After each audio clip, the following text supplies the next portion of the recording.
Hello and welcome back to Typical City. Luton taking on Manchester City. That's going to be a massive, massive game for us this season. I really think it's going to be a tough one as well. I'm struggling to see a comfortable win for City. It's going to be ugly, it's going to be dogged, it's going to be grimy. We're going to have to fight for every last ball in this game against Luton at Kenilworth Road. There will be a watch along tomorrow, 8 o'clock UK time kickoff. It's going to be a feisty one. And I think a lot of respect needs to be paid to Luton Town because they've come up to this Premier League and they haven't embarrassed themselves. They've done a fantastic job, held themselves in really good stead, and they've impressed me, to be honest. I know right now they sit in the relegation zone. So, yeah, I think people were expecting them to be in a relegation dogfight. That's what's happened. But I don't think anyone expected them to be quite as entertaining, and quite as forthright with their tactics and bold, I think most people are expecting them to be the whipping boys of the Premier League, cannon fodder, to be spat out, chewed up, spat out, and back down into the Championship they go. They still could end up back in the Championship for next season, but I think they've done a fantastic job in just entertaining us because the man-to-man football that they approach, they are the perfect tactics to beat Manchester City. And why a lot of teams have gone to Kenilworth Road and struggled. You look at Liverpool scraping a draw, Arsenal scraping a 96th minute Declan Rice header to win the game 4-3. We just beat them 2-1. I mean, United were a bit lucky. They just beat them 2-1 as well. But, I mean, they've done fantastic things. They battered Brighton 4-0. 4-0. They wiped the floor with Brighton at Kenilworth Road. So this team that's come up and supposed to be the whipping boys, I'm sure there's plenty of football hipsters out there that will say, oh, I knew they'd be good. Yeah, I'm sure you did, mate. I'm sure you knew Luton were going to be a wonderful footballing side. They have done things that nobody was expecting them to do this season, in particular at Kenilworth Road, and that is where Manchester City are heading to defend our FA Cup. I will be doing a watch along. Come and join me for that one. It is 8 o'clock kickoff time in the UK.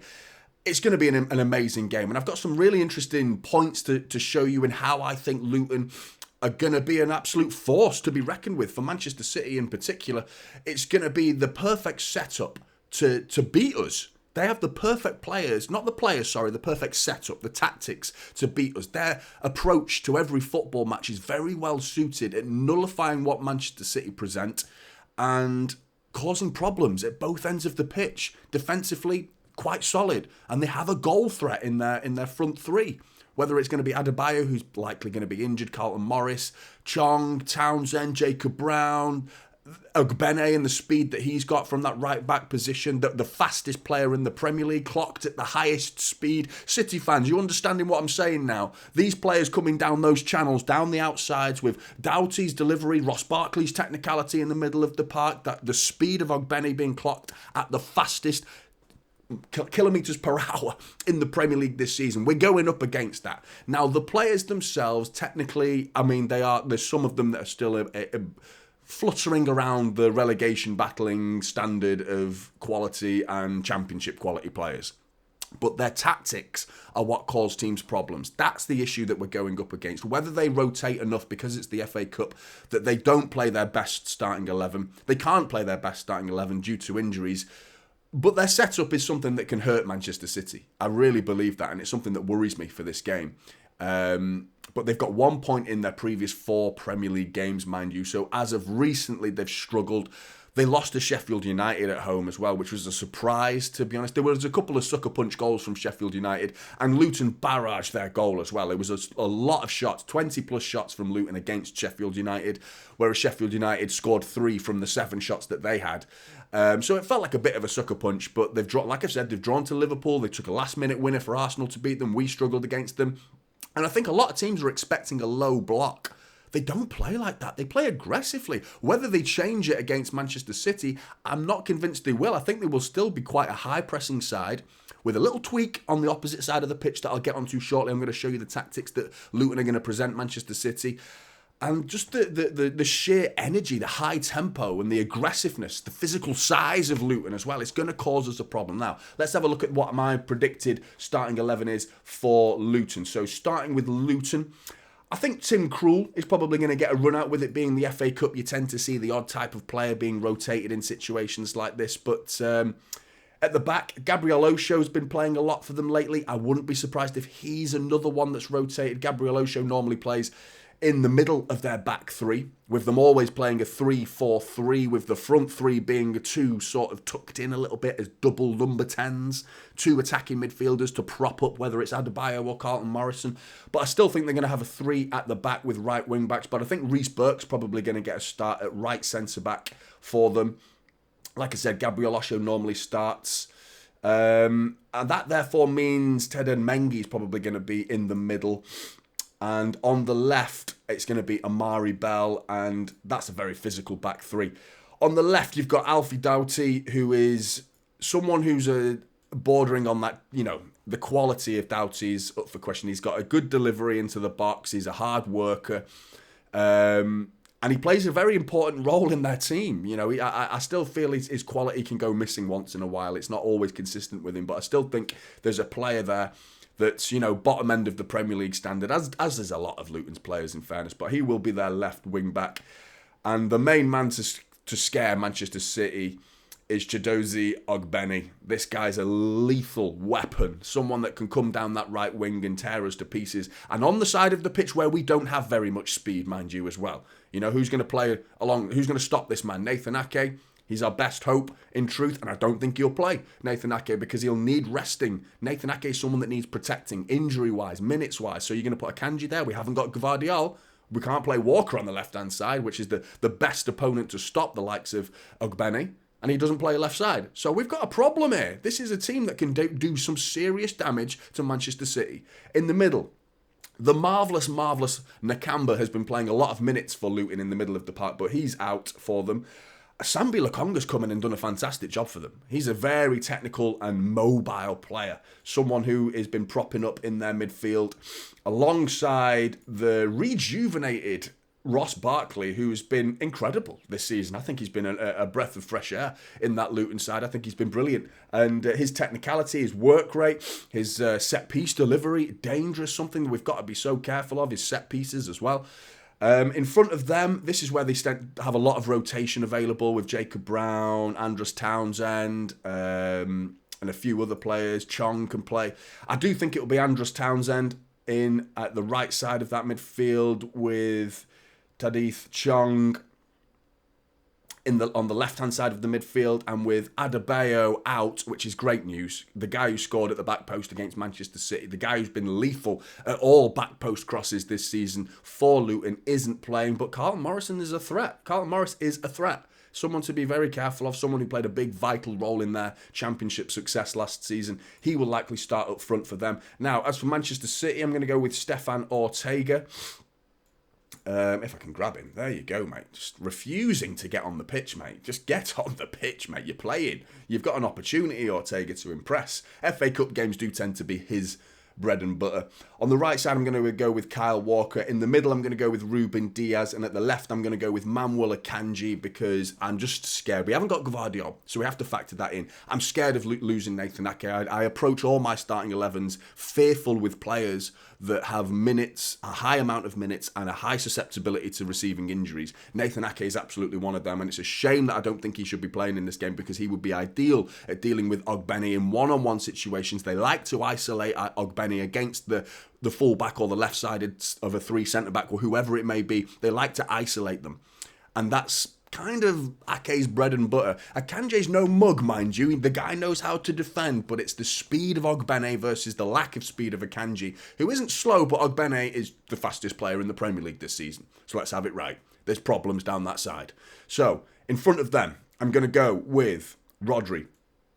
I think as much as he's someone that, again, needs wrapping up in cotton wool, I don't think we'll win this game without him. We need him to progress in this FA Cup. Now, with John Stones playing all the game pretty much against Bournemouth, that's a concern for me. Someone in the minutes department, again, like Ake, that worries me. I feel like we need his physicality, though. I really feel like we need John Stones in that midfield because of just the opposition we're going up against. Luton's presence in midfield. Ross Barkley is a big guy, physical. Chong puts himself about. Carlton Morrison is a physical guy. Lokonga's mobility.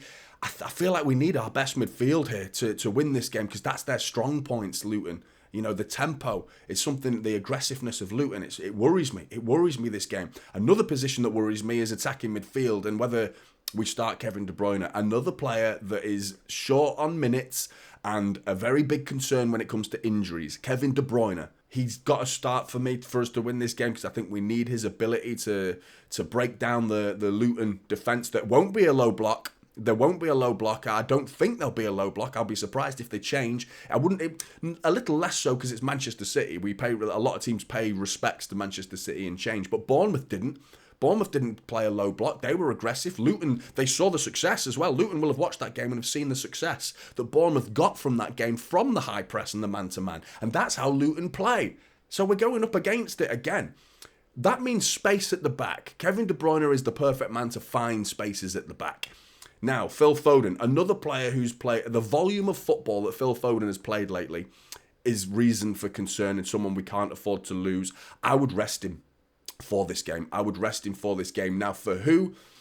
I really want to see Matheus Nunes. I want to see more of him. The fact that he came off against Bournemouth is another reason why I think we might see Matheus Nunes in this game. A little clue from Pep Guardiola there. I'm going to put him in midfield, though, this time. Rather than being on the left wing, I'm going to put him in alongside Kevin De Bruyne. Now, that doesn't ooze control, because Kevin De Bruyne is not a controlling type player. He's aggressive with the ball. He's forthright with his passes. So is Matheus Nunes, not someone who controls that ball. So it's a little bit loose in midfield, I'll grant you that. But I'm not sure we need that much control in this game, because I feel like the space that they're going to afford us at the back is perfect for these types of players to find those channels. The space that they will leave behind is perfect for Nunes and De Bruyne, with Haaland in front of them, of course, which is the next player I'm going to put onto this starting 11, who some would say, no, we need to rest him for the Manchester derby, but I feel like this is a good game for him. He didn't play at Kenilworth Road in the last game, so I'm going to start Erling Haaland. Again, on the left-hand side, I'm going to play Jeremy Doku, someone who came on, didn't do much against Bournemouth in his substitute appearance, but someone who could expose them at the back. He's going to have to help get back and look after Manuel Akanji, protect him, double team, help him alongside Ogbene, get back as often as he can. Someone who's got the speed to do that. Jack Grealish is supposed to be fit, so he is another option and a bit more of a defensive-minded player as well. He's scored at Kenilworth Road earlier this season, so we might feel in a bit of confidence knowing that he's already bagged a goal at this ground, so maybe see Jack Grealish. I don't know whether he'll start or not, but for me, I'm going to go with Jeremy Doku. On the other side of the pitch, I want to try Oscar Bob, someone for the FA Cup that I think can get some confidence again, someone that has proven time and time again that he belongs in this Manchester City side. Now, what we're going to see is the man-to-man from Luton. We have already seen it from Bournemouth already, but it will be the man-to-man. So in City, in their press, this is likely what we're going to see with Doughty pushing forward. Now, this is the thing. What he does on the other side of the pitch depends on where the ball goes, and I'll explain that shortly. So Chong will be pressing onto Rodri. Andros Townsend will be on to John Stones, which is a good win for City. That I feel like we'll win that battle more often than not. Lokonga onto Nunes, Ross Barkley onto De Bruyne, Mengi looking after Haaland, Amari Bell tucking in with Oscar Bob. Now, Reece Burke managing these two. Now, this is the area of the pitch that Luton change a little bit. So they all go high press, man to man, but it depends on which side of the pitch that the ball goes. If the ball goes out left to Manuel Akanji, out here, then it's instant press like that. And what Doughty does, he tends to have a cautious press on that left side. He's cautiously looking at Kyle Walker while also managing the idea behind him, the threat that he often drops into a back four. When the ball is lost and they don't have the ball and it goes onto the other side of the pitch, then he tends to be dropping into a back four and looking after the right winger, which therefore gives Kyle Walker the option to switch that ball. We can switch the ball to all this space over here for Kyle Walker. That's how City get out against Luton, from the high press. This is how it will work.